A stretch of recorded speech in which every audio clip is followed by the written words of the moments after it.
Hi friends, അസ്സലാമു അലൈക്കും. ബിസ്മി കിച്ചണിലോട്ട് എല്ലാവർക്കും സ്വാഗതം. ഇന്ന് നമ്മൾ റവ വെച്ചിട്ട് വളരെ കുറഞ്ഞ ഓയിൽ ഒഴിച്ചിട്ടുള്ള നല്ലൊരു അടിപൊളി പലഹാരമാണ് തയ്യാറാക്കിയെടുക്കുന്നത്. നല്ല ടേസ്റ്റിയാണ് കേട്ടോ. അപ്പോൾ നമുക്ക് എങ്ങനെയാണെന്ന് നോക്കാം. അതിനായിട്ട് എന്താ ഒരു ബൗളിലേക്ക് 1 കപ്പ് റവ എടുത്തിട്ടുണ്ട്. 250 ml കപ്പിലാണ്. വറുത്തതോ വറുക്കാത്തതോ ആയ റവ നമുക്ക് യൂസ് ചെയ്യാം. പിന്നെ നമ്മളിതിലേക്ക് എടുത്തിട്ടുള്ളത് 1/4 കപ്പ് മൈദയാണ്. ഒരു 4 ടേബിൾ സ്പൂൺ മൈദ ഉണ്ടാവും. ഈ റവയും മൈദയും കൂടി നന്നായിട്ടൊന്ന് മിക്സ് ചെയ്തെടുക്കാം. അപ്പോൾ ഞാൻ അത് നന്നായിട്ട് മിക്സ് ചെയ്തിട്ട് ഇവിടെ മാറ്റി വെച്ചിട്ടുണ്ട്. ഇനി ഞാനൊരു 2.5 ഉണ്ട ശർക്കര എടുത്തിട്ടുണ്ട്. ഇതിലേക്ക് നമുക്കൊരു 1/4 കപ്പ് വെള്ളം ഒഴിച്ചിട്ട് നന്നായിട്ടൊന്ന് മെൽറ്റ് ചെയ്തെടുക്കാം. മധുരം നമ്മുടെ ടേസ്റ്റിനനുസരിച്ച് ചേർക്കാം. ഞാൻ ഈ 2.5 ഉണ്ട ശർക്കര 1 കപ്പ് റവയിലേക്ക് അത്യാവശ്യം നല്ല മധുരം ഉണ്ടാവും കേട്ടോ. കൂടുതൽ മധുരം വേണമെങ്കിൽ കുറച്ചുകൂടി ചേർത്ത് കൊടുക്കാം. അപ്പം മെൽറ്റായ ശർക്കര ഞാൻ ഒരു ഭാഗത്തേക്ക് നീക്കി വെച്ചിട്ടുണ്ട്. പിന്നെ ഇതേപോലെ ഒരു പാൻ വെച്ചിട്ട് 1 ടേബിൾ സ്പൂൺ നെയ്യ് ഒഴിച്ച് നെയ്യൊന്ന് മെൽറ്റായി വന്നപ്പോൾ ഒരു 3 ടേബിൾ സ്പൂണോളം വരുന്ന തേങ്ങയൊന്ന് ചെറുതായിട്ട് കട്ട് ചെയ്തെടുത്തതാണ്. ചെറിയൊരു കഷ്ണം തേങ്ങ ചെറുതായിട്ട് കട്ട് ചെയ്തെടുത്തതാണ് കേട്ടോ. അപ്പോൾ ഒരു 3 ടേബിൾ സ്പൂണോളം വരുന്ന തേങ്ങയുണ്ട്. അത് നന്നായിട്ടൊന്ന് മൂത്ത് വന്ന സമയത്ത് ഇതിലേക്ക് നമുക്ക് 2 ചെറിയ ഉള്ളി ചെറുതായിട്ടൊന്ന് കട്ട് ചെയ്തെടുത്തതാണ്. അതുകൂടെ ചേർത്ത് കൊടുക്കാം. ചെറിയ ഉള്ളി കൂടി ഒന്ന് മൂപ്പിച്ചെടുക്കാം. ഇപ്പോൾ ചെറിയുള്ളി മൂപ്പിച്ചെടുത്തിട്ടുണ്ട്. ഇത് നമുക്ക് ഒരു സൈഡിലേക്ക് നീക്കി വെക്കാം. ഇപ്പോൾ നമ്മുടെ ശർക്കര ചെറുതായിട്ടൊന്ന് ചൂടാറിയിട്ടുണ്ട്. ഫുള്ളായിട്ട് ചൂടാറരുത്, ചെറിയൊരു ചൂട് നമുക്ക് വേണം. ഇപ്പോൾ അത് നിങ്ങൾ നോക്കുമ്പോൾ തന്നെ മനസ്സിലാവും, ചെറുതായിട്ട് ആവിയൊക്കെ പറക്കുന്നുണ്ട്. ആ ഒരു ചൂട് വേണം. ഇപ്പം നമ്മൾ തിളപ്പിച്ച ഉടനെയുള്ള ആ കട്ട ചൂടിൽ ഒഴിക്കരുത്. ഒരു മീഡിയം ചൂട്, ആ ചൂടോടുകൂടി നമുക്ക് ഒഴിച്ചു കൊടുക്കാം. എന്നിട്ട് കുറച്ച് ഒഴിച്ചിട്ട് നമുക്ക് മിക്സ് ചെയ്തെടുക്കാം. അപ്പോൾ കുറച്ച് ഒഴിക്കുന്നത് നമ്മുടെ ഈ റവയും മൈദയും എല്ലാം കൂടി ഈ ചൂട് ശർക്കര ഒഴിക്കുമ്പോൾ പെട്ടെന്ന് കട്ടയായി പോകാതിരിക്കാനാണ്. കുറച്ച് ഒഴിച്ചിട്ട് നന്നായിട്ടൊന്ന് മിക്സ് ചെയ്തെടുക്കുക. അതിനുശേഷം ബാക്കി ശർക്കരപ്പാനി കൂടി ചേർത്തിട്ട് നന്നായിട്ട് മിക്സ് ചെയ്തെടുക്കുക. ഇപ്പോൾ നിങ്ങൾ ചേർക്കുമ്പോൾ ശർക്കരപ്പാനിയുടെ അളവ് കൂടുകയോ അല്ലെങ്കിൽ കുറയുകയോ ചെയ്യുകയാണെങ്കിൽ, കൂടുകയാണെങ്കിൽ അല്പം മൈദ ചേർത്ത് കറക്റ്റാക്കുക. കുറയുകയാണെങ്കിൽ അല്പം ചൂടുവെള്ളം കൂടെ ചേർത്തിട്ടൊന്ന് മിക്സ് ചെയ്തെടുത്താലും മതിയാകും കേട്ടോ.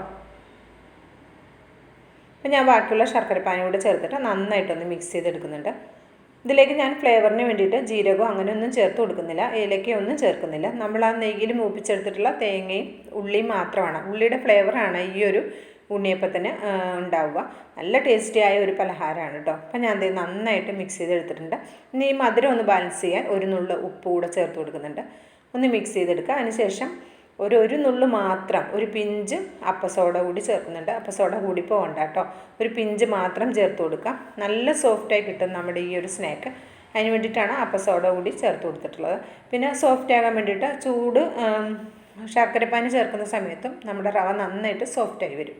അപ്പോൾ ഞാനൊരു 10 മിനിറ്റ് ഞാൻ ഇതൊന്ന് റെസ്റ്റ് ചെയ്യാൻ വേണ്ടി അടച്ച് മാറ്റി വയ്ക്കുന്നുണ്ട്. ഇപ്പോൾ ഒരു 10 മിനിറ്റ് കഴിഞ്ഞിട്ടുണ്ട്. അപ്പോൾ നമുക്കിതൊന്ന് തുറന്ന് നോക്കിയിട്ട് ഇതൊന്ന് ഇളക്കി നോക്കാം. അപ്പോൾ ഇത് കണ്ടോ, അത്യാവശ്യം റവ ആയതുകൊണ്ട് തന്നെ അത്യാവശ്യം നമ്മൾ ഒഴിച്ചതിലേറെ ഒന്ന് കട്ടായി വന്നിട്ടുണ്ട്. നമുക്ക് ഈ ഒരു കൺസിസ്റ്റൻസിയാണ് വേണ്ടത്. ഇനി ഇതിലേക്ക് നമുക്ക് വെള്ളമൊന്നും ഒഴിച്ചു കൊടുക്കേണ്ട ആവശ്യമില്ല. ഈ ഒരു പരുവത്തിലാണ് നമുക്ക് വേണ്ടത്.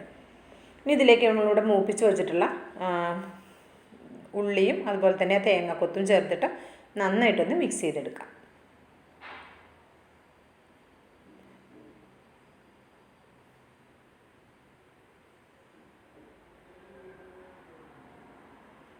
പിന്നെ അത് നന്നായിട്ട് മിക്സ് ചെയ്തെടുത്തിട്ടുണ്ട്. അപ്പോൾ ഞാൻ ഇതേപോലെ ഒരു നോൺ സ്റ്റിക്കിൻ്റെ ഉണ്ണിയപ്പ ചട്ടിയാണ് ഉപയോഗിക്കുന്നത്. വളരെ കുറച്ച് ഓയിൽ ഒഴിച്ചിട്ടാണ് നമ്മളിത് ഫ്രൈ ചെയ്തെടുക്കുന്നത്. സാധാരണ ഉണ്ണിയപ്പ ചട്ടി ആണെങ്കിലും കുഴപ്പമില്ല, ഇതിന് ഒരുപാട് ഓയിലിൻ്റെ ഒന്നും ആവശ്യം വരില്ല. വളരെ കുറച്ച് ഓയിൽ ഒഴിച്ച് നമുക്ക് ഇത് ഫ്രൈ ചെയ്തെടുക്കാൻ പറ്റും. ഇപ്പോൾ ഹൈ ഫ്ലെയിമിൽ വെച്ച് ഞാൻ ഈ ചട്ടി നന്നായിട്ട് ചൂടാക്കിയതിന് ശേഷം ഒരു മീഡിയം ഫ്ലെയിമിൽ നിന്ന് ഒരല്പം താത്തി വെച്ചിട്ടുണ്ട് കേട്ടോ.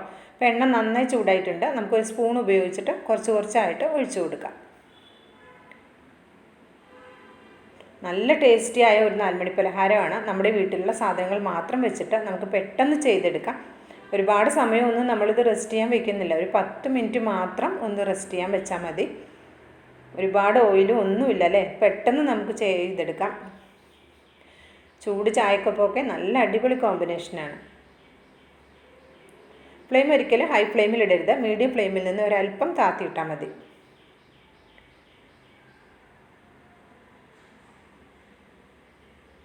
അപ്പോൾ ഇതാ ഒരു ഭാഗം ആയിട്ടുണ്ട്. അപ്പോൾ നമുക്കിതൊന്ന് മറിച്ചിട്ട് കൊടുക്കാം. ആയതൊക്കെ നമുക്ക് ആദ്യം മറിച്ചിട്ട് കൊടുക്കാം. എൻ്റെ ഗ്യാസിൻ്റെ ഒരു ഭാഗത്തേക്ക് ഫ്ലെയിം അല്പം കുറവാണ്. അതുകൊണ്ട് ആ ഭാഗത്തിടുന്ന സ്നാക്ക് ഒന്ന് വെന്ത് കിട്ടാൻ കുറച്ചൊരു സമയം എടുക്കും.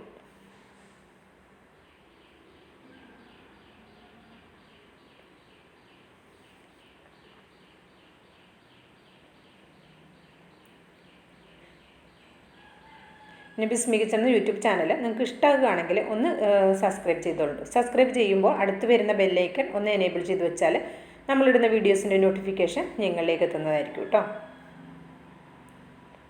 അപ്പോൾ അതാ ഇവിടെ മുഴുവൻ ഇവിടെ റെഡി ആയിട്ടുണ്ട്. അപ്പോൾ നമുക്കിതൊരു പ്ലേറ്റിലേക്ക് കോരിയെടുക്കാം. ഇതേപോലെ നമുക്ക് ബാക്കിയുള്ളതും റെഡിയാക്കി എടുക്കാം.